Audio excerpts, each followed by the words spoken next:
What's going on, everybody? I'm Selna Kim, America's face of dating, and today we're going to be talking about dating advice for divorced men. You must watch this. This is going to be really good. And it doesn't really have to be like if you're divorced, like this could be if you were in a long-term relationship, you got broken up with, the same things apply. But also it applies to guys who want a quality relationship. We get a lot of new guys in literally every single day, and I help guys attract that quality partner. And so that's what we're going to be learning about here. So let's talk about dating advice for divorced men. And this is a pro tip for you guys, is that if you make it tougher, it will be tougher to date, right? It's so much easier to say, oh, I got kids, I got a divorce, girls aren't gonna like me, XYZ. Women don't actually care that much if you went through a divorce, right? If you're a high status dude and you know natural attraction, she's like, you could be divorced 100 times, honey. I'm still gonna be attracted to you.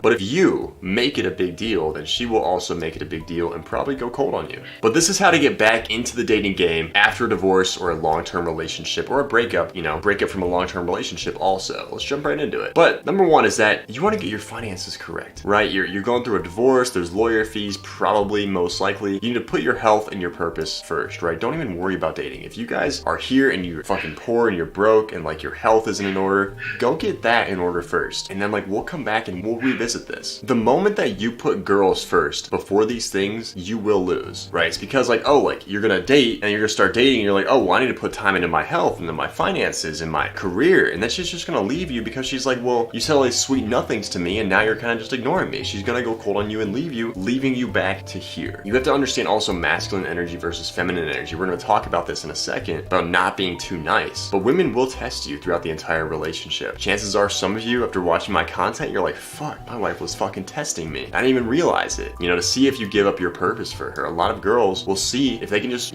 slowly just get you to give up your purpose, right? Let's say like you have to do work that day, but she wants to go visit family and she's like, well, I don't fucking like that you need to work while I need to visit family. Get over it. I got shit I gotta fucking do. That's how you gotta handle that shit. I got shit I got to fucking do, and you gotta deal with that shit. Because most likely I'm doing it for us, right? Most guys are like, okay, I'll just fucking sacrifice. I'll go visit your family and say fuck my career for you. Fuck that shit. Don't ever fucking do that shit. Ever. No. Bad. That is masculine energy at a core, is that you must put your purpose first. And your purpose in life is not dwindled down to one single relationship with your chick. And women, I promise you, women, they'll be mad in the moment when you tell them, no, you're number two, basically is what you're saying, right? No, you're number 2 or 3 right now. I gotta do this. But that night when she comes home and you guys talk about it a little bit and you basically make her understand that you're doing this for us, she's gonna suck your dick and fuck you harder than she ever fucking has, man. I promise you, dude. If you're still going through a divorce and it's not settled and you have lawyer fees, etc., dude, don't fucking date yet, dude. You got way too much shit on your fucking hands to deal with, man. And you're poor and you're broke. Do not date yet if you are broke, struggling check to check, and especially are a cheap ass. Don't fucking date, right? Nothing is worse if you're on a date with a chick for lowering attraction. If you're on a date and the bill comes and it's like $75 or whatever, and you're like, I'm not fucking paying that. We're gonna split this bill, right? Oh my god, dude. If I was a chick, man, I'd probably slap you if you said that dumb shit. Like, don't ever fucking do that shit, man. Don't ever say that shit. And especially, there was a time I went on a date with a chick, right? Before I met my girlfriend. And something I'm not personally attracted to, right? I like a little bit like conservative girl on the first date, like a shy girl, but like I went on the date with this chick, man. She sits down, right? And like she's talking about, oh, we're splitting this. I'm like, nah, baby, it's on me. Like, I invited you out, right? And that's just how I believe a man should do it. And once she found out it was on me, she's like, yeah, can I get the fucking most expensive steak on the menu? Can I get like 4 glasses of wine? Started ordering like the most expensive shit on the menu. Came up to like $400 for that bill. I was like, I'm never fucking going out with you again. I think that's just fucking rude, right? That's something that like a chick where I'm just like, yeah, no, I'm not interested in that shit. Like, I like a girl on the first date where she's like, oh, like we're not splitting it. Like, she's kind of shy. She really wants you to pay, but she's not gonna say that, right? But she was like, I just feel bad if I get the steak. And I'm just like, nah, baby, you get the steak. You deserve it for saying that shit. But when a girl's just like, oh yeah, I'm just gonna get the most expensive steak and fucking 3 glasses of wine and like a fucking bottle, Ashley, and then this on the side too, and just like, yeah, like 4 extra sides. I'm just like, what the fuck are you doing, dude? I'm just like, fuck you. You know what I mean? I almost walked out on that dinner. I was just like, nah, dude. I never went out with her again. Just blocked her and everything, dude. I saw her like 2 years. She's like, why'd you never hit me up again? I'm like, you're a fucking gold digger, bitch. Like, what? So you won't be able to, back to this, right? You won't be able to date if you're worried about paying for a date, right? And that was one where like I wasn't expecting to come out to fucking, I think it was like $380. I was like, what the fuck happened, right? I was like, can I just get like the kids menu chicken nuggets? You know what I mean? Like, fuck. Like, this is not that important to me, right? So you see occasionally a guy who was broke, getting drunk, but he's swiping through Tinder. That was back in the day also. I can't fucking leave this topic, right? That was back in the day where like I didn't make a lot of fucking money. I only made like probably like $3 grand a month, right? So like she blew through a fifth of my income for that month on one date. It's fucking crazy, man. Or like almost like like an eighth, I think. It's fucking crazy, man. I never went out with her again, man. I was like, holy shit, dude. I was like, Like, I make great money today. I was like, whoever's dating her, man, they probably can't afford her ass, man. She's probably taking his credit card, buying Louis Vuitton bags and shit. I couldn't only fucking imagine, dude. Fuck that shit. But you see occasionally a guy who was broke, you know, getting drunk, like swiping through Tinder. You know, it's like, what girl would ever fucking want that, dude? What girl would ever be interested in a man who's broke? He can't fucking, you know, get over his drinking problem. He's fucking fat as shit. Doesn't even shave his fucking pubes. You know, he's like, yeah, like, I don't understand why I can't get chicks. It's like, you can't be that fucking delusional, man. So it's like, get your shit together first and then come back to me. But second, if you have your shit together, let's move on. If you don't, get the fuck out of here and go get it right before we continue. Number two, do not be nice, right? A lot of divorced men will come out of a divorce, and since they haven't dated in a while, they will be like just super nice, right? Just super nice, compliant, paying for everything, complimenting her, supplicating, giving her more. Don't do that shit. I will save you a year or two of rejection and confusion if you just skip over the nice guy phase that you're going to go through right now, because you're building up, right? The pyramid for starting fresh looks like this. It goes nice guy, and it goes asshole type of guy, and then it goes authentic guy at the very top. Authentic, really like just true guy, like saying what he feels, right? Nice guy equals 0 girls. The asshole can get some girls, but he can't really sustain that to a relationship. And the authentic guy, who knows natural attraction and also how to connect with a woman and how to talk to her, he can get quality women pretty much wherever he wants, right? But what does a nice guy look like, and why do we do it, right? We think that we aren't enough, so we subconsciously change to the version of us that we think that she will like. Isn't that fucked up? It's like we just assume what she's gonna like based on probably what we've heard in the past or saw in movies or XYZ. Complimenting her is another one, doing unnecessary favors for her, right? She's like, I need a ride to here today, and you're like,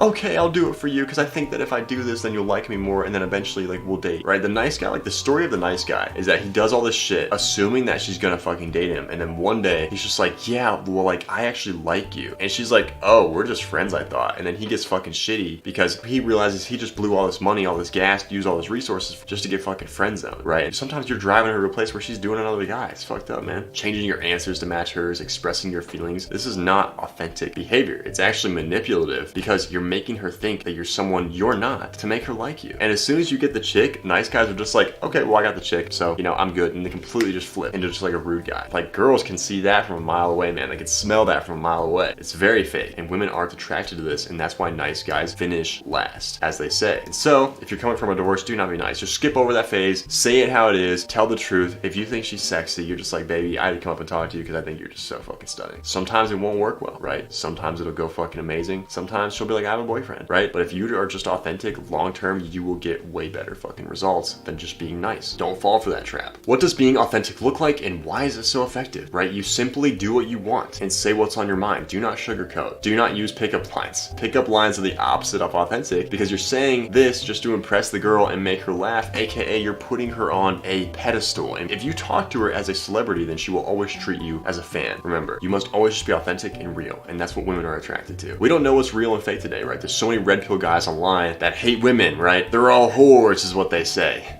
And sadly, a lot of men have fallen into this cult, but they still don't have a quality chick, even though they're in this cult. It's like, shocker, right? They try to show off some like fake lifestyle online or use some lame line to get the girl because they think that, oh, all girls are whores and gold diggers, so they're attracted to Lamborghinis and nice watches, right? And really cool outfits and whatever the case may be, nice hair, tall guys, whatever. And it's fake. Everyone fucking knows it. They're trying to show a lifestyle that they don't actually have to get chicks. There's so few authentic people out there today who just talk without holding back, and it's like a breath of fresh air. Authentic comes from being confident in yourself, you know? Yeah, you might have kids, but I want one more with you, baby. That's how you talk to a chick, right? She tests you. Oh, you have kids? Yeah, I got kids, but we can make one more tonight if you're lucky, right? You don't take it that serious. Yeah, I was married, but I divorced after I saw you, baby. This is flirting, right? That's how you flirt if you've been divorced and you want to get back into the game, right? You have kids. Like I said, at the very beginning, you will make it tougher on yourself if you make it tougher on yourself, right? You choose that. That's not just given to you, right? You have kids. Big fucking deal, right? BFD. Who gives a shit? She's like, oh, you got kids? Yeah, baby, I got 2 of them. And if you're lucky, we can make 3 tonight. Bring it back on her, right? She's just testing you. A lot of guys are like, yeah, I got kids and you need to deal with that. What? It's not attractive. That's not flirting. Flirt with her, right? We had to teach this to all the guys in my program. Let's wrap this thing up. Blake, literally in my program, went through a breakup, and dude, he's getting back into it. He said he was talking to this chick after she tested him. She's like, can you buy me a drink? A simple compliance test, right? And he's like, you buy the first round, I'll buy the second. Showing his status. Nick literally got his first, like, I think this is his first relationship ever, man. Like, literally joined the program 3 months ago. Really great dude, makes great income. I think he runs his own business. Built his house from fucking scratch, dude. What a boss. And then sold it for like, I don't know, like a 200% profit or something like that. Like doubled his money. It's crazy. And now he just joined my program after that. Cause like, dude, like you can have all the missing pieces, right? You can look good, take care of yourself, be a tough motherfucker, right? You have great finances, you have great health. But like, if you don't know natural attraction, you're never gonna get chicks. Like, it's really as simple as that. You will never get quality chicks. That's just as simple as that, right? You can have everything else going for you. But the red pill guys say you need a Lamborghini, you need to be tall, you need to have a good mustache on your face, you need to have a nice watch. Then if you have all that, you'll get the chick. That's not fucking true, right? As you see with all the bitter red pill guys that don't have quality chicks, you need to understand natural attraction and how to weed out toxic women. Once you have that, you'll be able to get a quality chick. Wild William, literally, he came from a divorce and he runs a really successful business, but he had a problem with getting friend zoned. I think he makes like $15,000 per hour is what he told me. It's like, you make 15K per hour and you're getting friend zoned, brother. You know what I mean? I was like, it's a natural attraction thing. And it's like, if you guys are divorced and like you're in the same situation, like you've been through a breakup and you want to learn this stuff, there's a link in the description below. It's how you talk to me about my program. You can book in a call with me personally. Only if you're serious though. Like, if you're gonna hop on and then be like, oh, think about it, you know, give me like a month or two. I'm like, no, bro, don't even do the call, right? The program is 3.5K. There are options to break that up with a firm for, I think, like 120-ish is the lowest one for 36 months, 300-ish for 12 months, and there's one for like 500-ish for like 6 months. You need to absolutely break that up. So that's the price right there. Only hop on the call if you're serious, because as you can see from all these guys crushing it, you're gonna crush it too, as long as you can be coachable, put in the work. It's not a lot of work, but like you put in the work and just you're ready to change, man, and not be like the 99% of mediocre people out there. This is not for mediocre people. This is guys for who really want a quality chick and really want to learn and they want to be that guy. So if you have any questions about the program though, outside of that, and you don't want to book in a call, you can also follow me on Instagram or Facebook and message me and we'll get back to you. So on that note, I'm Selna Kim, America's face of dating. Comment down below what you guys want to hear more about and I'll see you guys next time.